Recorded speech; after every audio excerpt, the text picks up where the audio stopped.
What's up, YouTube? Charismatic Enigma Orange 1 here, and today I'm going to bring you guys my Brooklyn Regionals recap and deck profile for the March 2016 format. Earlier today, I went to the Brooklyn Regionals in Aviator Sports Center with my team, Florin, Daniel, and of course, one of my friends, Lenny. We went to the regionals and stuff like that. We got to see a lot of people, met some people, got some trades and stuff like that. I saw Joe Bogley over there. He was playing Fluffles. I saw Pro Winston. I didn't know what the fuck he was playing. I saw the Prince of Cards. He was playing Burning Abyss and stuff like that. So it was pretty cool. I also got a chance to meet a couple of my fans, after they, the guy told me, he's like, yo, are you, blah, blah, blah. I was like, holy shit, man, I have fans, dude. I didn't know, people actually watch my content and stuff like that. But, it's very flattering. It was very cool to meet all of you guys, whoever met me or stuff like that. But, yeah, it was a very fun event. Overall, the regionals, it was, it was basically, 60% Monarch, 30% Cosmo, and the rest were and there was actually some Mermail players, and there were some rogue decks, of course, like Yasenjus and stuff like that, Boojins and stuff. But yeah, this is the deck that I played at the regionals. I played Mermails, of course, so I'll just go through a quick recap, and then I'll go through my match list. So of course, I played Mermails for the event. So I played Triple Megalo. Of course, I don't think I need to explain any things right here. So Triple Megalo, Triple Teus, 1 Lind, 1 Pike, and double gun. So that's it for the Mermail engine. For the Atlanteans, I played Triple Nephibus, the Atlantean Prince. This card was the fucking nuts, as Euro Diaz put it, from the card guys or whatever. The fucking tits, Nephibus, too strong. Double Dragoons, double Marksman, and triple Infantry. Triple Infantry was absolutely crucial in this deck. It put in so much work, but of course, game 2 and 3 against Cosmos and whatnot, I always sided out the third one. Diva, pretty standard. Moon Glacia dropped this off a couple of times against Yasenjus and Cosmos, so it was pretty good. Gameciel, the Sea Turtle, I was able to drop this off once against a Draco Pals matchup. And lastly, for the hand traps, I played double Maxi for the monsters. For the spells, I played triple Upstart Goblin, 37 card deck. You gotta draw into your combo pieces. 3 instant fusions was fucking the nuts. This card's absolutely insane. Double Chalices put in some work. Double Twin Twister was absolutely insane. Regeki, Dark Hole, 101, 1 for 1, Abyss Scale, and the 1 trap, the Abyss Sphere. For the extra deck, I played the tokens right here. We got a test print right here, Blue Eyes, and you got some Judge tokens. For rank 7s, I played 1 Rise Flare Metal Dragon, 1 Mermail Abyss Gauss, and 1 number 11 Big Eye. I never really made Big Eye. I made this once. I made this once in the Cosmo matchup, and I made this once in the Cosmo matchup, so they came up pretty much like that. Bahamut Shark, 101, Castel, Double Dweller, and a Mermail Abyss Trite. Never made Abyss Trite or Bahamut Shark. Never made 101 or Castel either, but they came in clutch in some scenarios. Mostly made Dweller for the whole day. Leo, Trishula, Gungnir. Finally got my DT1 at the regionals. Tatsunoku, and lastly 2 Nordens. Made Nordens plenty of times. Tatsunoku a couple of times. Gungnir once. Trishula, never made Trishula actually, and made Leo once.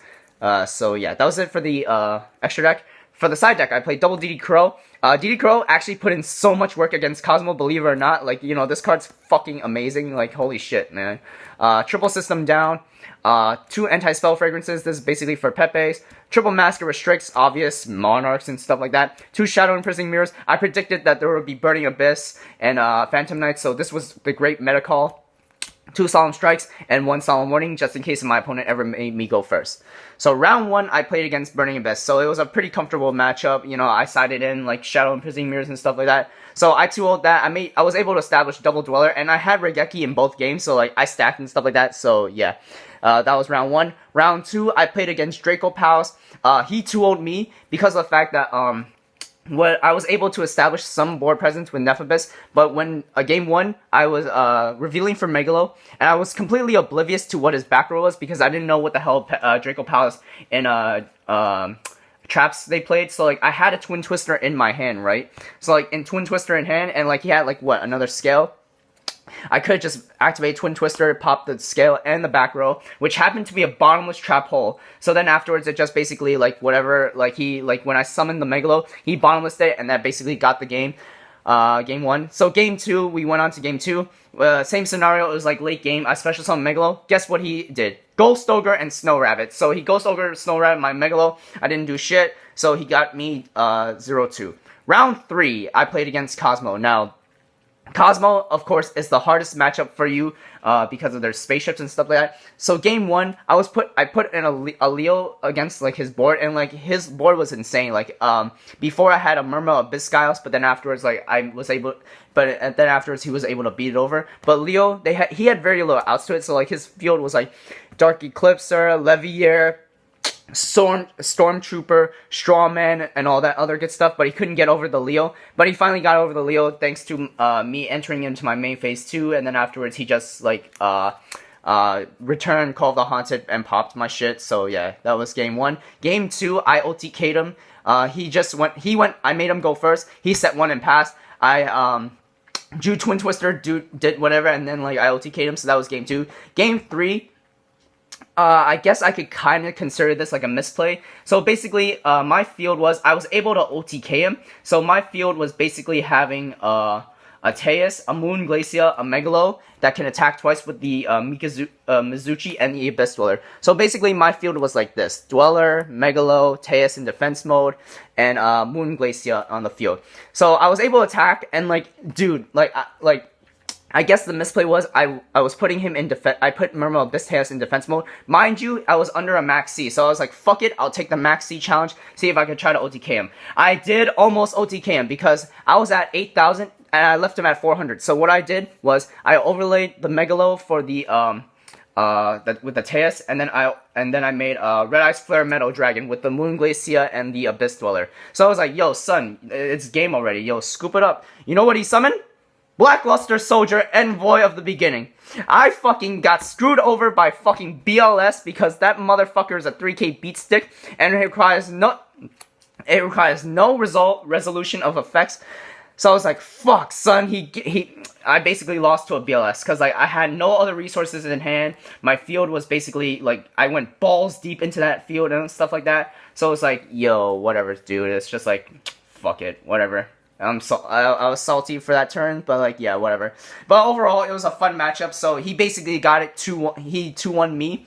So yeah, round 4, I played against Monarch. So Monarch is also another pretty difficult matchup, considering the fact that they have domains and stuff like that. But I don't know, like, in my opinion, like, I felt like this player was like the worst player ever. Like, what he basically did was like, I didn't know what he was playing, so I asked him, like, yo, what cards in extra deck? He said 0. So okay, you're playing Monarchs, and he revealed it to me. So like, all he did was he set 1, he passed. So I revealed Megalo, went for Marksman and Dragoons. He flipped the Prime Monarch, and I was like, okay, so I basically have game right here. I was able to OTK him game 1. Game 2, he was putting up a fight, but then afterwards, like, he basically half-assed the duel, so it's like, whatever. I 2-0'd him, so yeah.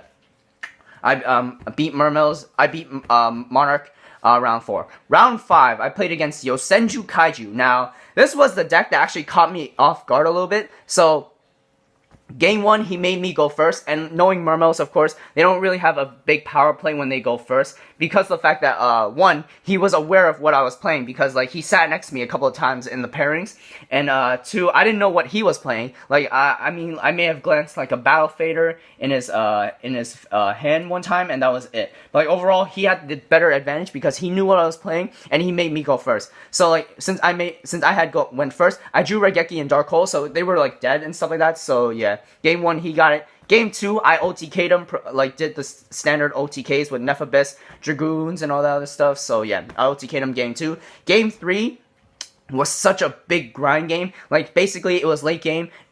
He was at 59, and I was, like, at 69. So, he had a macro on the field. I was like, yo, son, I need to top deck a Twin Twister. And lo and behold, yo, top deck that Twin Twister, son. MVP of that shit. Yo, fucking Twin Twister, too strong and stuff like that. Yo, Twin Twister was absolutely, absolutely phenomenal. So, fucking Twin Twister was the shit, you know? And then so at this point, after round 5, I 2-1 him.